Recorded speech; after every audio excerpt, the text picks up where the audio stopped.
আসসালামু আলাইকুম। আজকে আমি আপনাদেরকে অন্যের স্ত্রীকে বা পরের বউকে বিছানায় আনার একটা কুফরি নকশা দিব। পরের বউকে বিছানায় আনা এটা কোনো বড় কাজ না যে আপনি এটাকে করতে হবে। শিক্ষার স্বার্থে দেওয়া।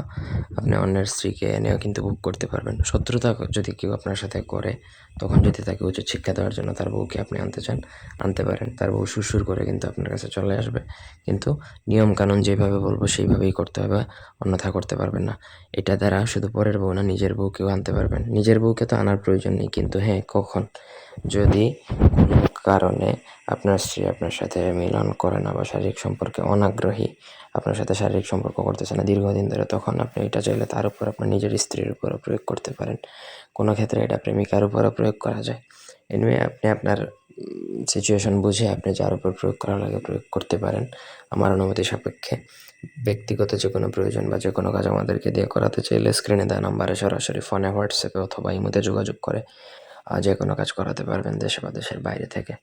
স্ক্রিনে যে একটা ছোট্ট নকশা দেওয়া আছে, এটা লিখতে হবে, লেখা শিখতে হবে, ভুল করা চলবে না। যেইভাবে দেওয়া আছে ঠিক এক্স্যাক্ট ওইভাবে লিখতে হবে।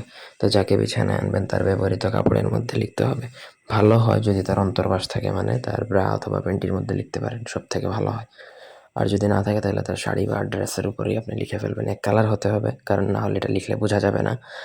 তো আপনাকে নকশাটা লিখতে হবে হচ্ছে অরিজিনাল রক্তচন্দন দ্বারা।